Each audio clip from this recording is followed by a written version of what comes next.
Hi, Peter Mary, the Fun Wedding Guy, and today I thought I'd give you a little bit of an update on some things that are happening with my book, The Best Wedding Reception Ever, and give you a little bit of background of how that book came to be and why I started developing the title of The Fun Wedding Guy.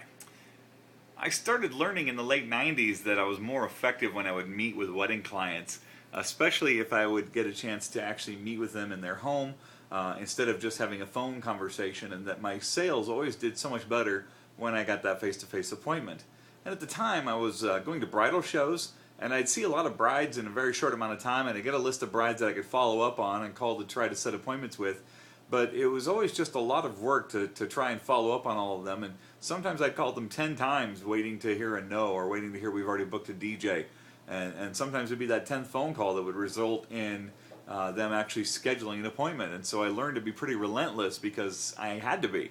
I was hungry and I was really trying to fill as many dates as I could. It wasn't until later that my business grew to the point where the demand exceeded the need to be chasing that much, so it kind of turned it around, and I found myself in a position of being able to follow up with clients when they contacted me instead of me trying to track them down. So I was doing these bridal shows, and I would notice that the brides would go through rather quickly. They would take some information. Some of them would call, some of them wouldn't. But I also noticed that by and large, the ones I was most effective with, once again, were the ones I'd get a chance to meet with. So it dawned on me that maybe things would be a lot better if I actually was to get a bunch of them all together in one room and meet with them all at once. Why not do a seminar? And so I put together a seminar that I titled Planning the Perfect Wedding Reception. Looking back on it now, it's actually kind of funny because I don't believe you can have a perfect wedding reception. I think it's something that the wedding industry has held out there as an unattainable standard for brides, and it could lead to what's been commonly called the bridezilla syndrome. Creating an unattainable standard of perfection is really not healthy for our industry or for our clients. But at the time, that made sense, so I called it Planning the Perfect Wedding Reception. And what I did at the bridal show was I handed out tickets to come to my seminar in 2 weeks. I was hosting appetizers and sodas, and I was bringing in a guest speaker and from a photographer and a videographer to share about what they did. Had a couple other vendors there that could showcase some of the things that they had to offer as well. And then when everybody was there, I stood up and did an hour-and-a-half seminar on how to make your wedding reception as fun as you wanted it to be. I took the notes from that seminar and I turned it into a little booklet. And the booklet was something that looked like it was about 20 pages long.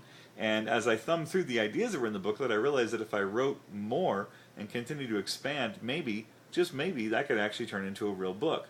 And I would from time to time stop in at the bookstore and look in the wedding section and see what was there, and I'd find books on etiquette, and I'd find books on decor, and I'd find books on the dresses, and on the favors, and the linens, and all kinds of things there. And I'd find all the wedding magazines that talked about what you should do for your wedding. But the one thing in common that they all seemed to say about my job was they called me music. And there were no ideas being shared in those books about how to make a wedding truly fun. And yet, I'd come to believe that a wedding reception was supposed to be a celebration. It was designed to be something you enjoy, and there should be laughter and dancing and all kinds of fun and frivolity happening there. And yet, nobody was telling brides and grooms how to plan for that. And here I had just done it in a seminar, and I had a little booklet that had that information, so why not? And so for several years, I talked about the idea. My wife would ask me, when are you going to finish that book?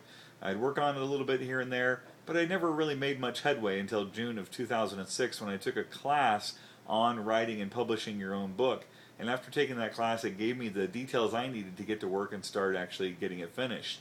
And about 6 months after that, I was able to finally put the finishing touches on the first edition of The Best Wedding Reception Ever. And if you are not aware of the book that I wrote, this is what it looks like here, The Best Wedding Reception Ever. We self-published that back in February of 2007. Our first run was 500 copies that we had printed locally, and we sold those 500 copies in 2 days straight at the Mobile Beat Las Vegas show for mobile DJs in 2007.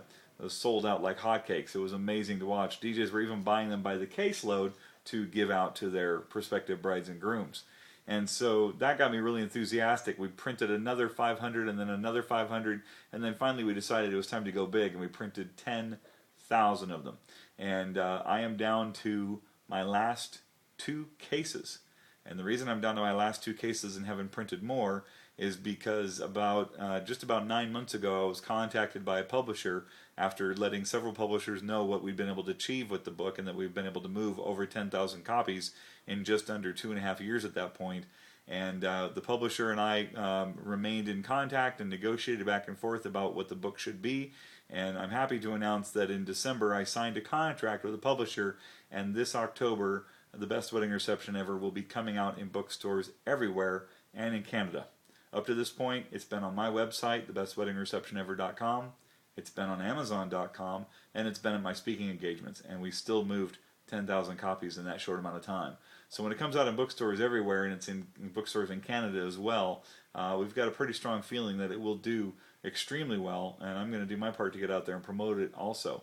So one little tidbit about that, I mentioned I'm down to my last 2 cases. Well, I talked to the publisher a couple of days ago, and I actually gave them an idea of how many books I would like to order for myself so that I can sell them at future speaking engagements, and so that I can also offer bulk rate discounts to people in the wedding industry who'd like to give them out as presents, maybe even thank you gifts to brides who hire them.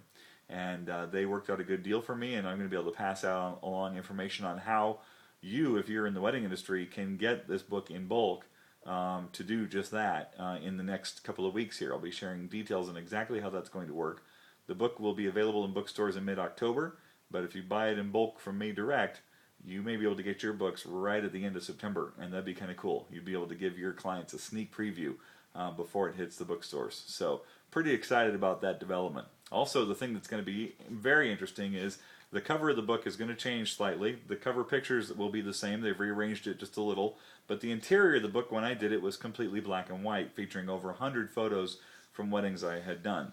Well, the new version of the book will be full color inside, close to 240 pages long, and once again, all the photos will be from weddings that I've done. There's a few mixed in that are photos of objects that weren't from weddings that I did, but every single photographer gets photo credit, and they all get listed on the website, and you're going to see a lot of my brides and grooms in there, as well as a few others mixed in, just to really round it out with some great ideas to make this a really, really unique book for couples.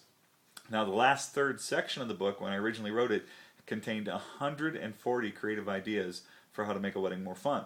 In the new version of the book, we've updated it with a lot of suggestions that have come in from other entertainers. Each one of them has been credited for their suggestions, and there will now be, I believe, close to 250 creative ideas in that last third section of the book. So in the coming weeks here on The Fun Wedding Guy, I'll be giving you some little tidbits. I might be sharing a couple of examples of some of the ideas that are in the new version of the book that weren't in the first printing. And so that'll kind of whet your appetite for what's to come in October. And then we'll also just be talking in general about things you need to know as a bride and as a wedding vendor to help facilitate creating a fun and engaging celebration that the guests will be talking about for years to come. Because after all, that's what a wedding reception should be. The last thing it should be is something that causes the guests to wonder when they can leave without being rude because they're getting bored. So looking forward to sharing more of those ideas with you in the coming weeks and months, but I thought I'd just take a moment today and give a little bit of a promo for the Best Wedding Reception Ever and kind of give you some background on how it came to be. It started off as a seminar, and my first seminar had 11 couples there, and out of those 11 couples, if I remember correctly, 9 of them booked me in the following weeks and months after that. So it was definitely a worthwhile investment to put on that seminar. And now that that information has been turned into a book, I will not only be able to continue to help my clients with the information, but other wedding entertainers and wedding vendors around the country and around the world will be able to continue helping their brides and grooms create a much more memorable celebration as well. So, as usual, if you have any questions or comments, feel free to post them on the blog, thefunweddingguy.com. Feel free to post them on our YouTube channel, youtube.com/thefunweddingguy, or our Facebook fan page, facebook.com/thefunweddingguy. We look forward to your comments, and if you have any questions you'd like to see me address or any topics you'd like to see me cover, I'd be happy to give you the feedback right here on an upcoming episode of The Fun Wedding Guy. I'm Peter Mary. Thanks for watching.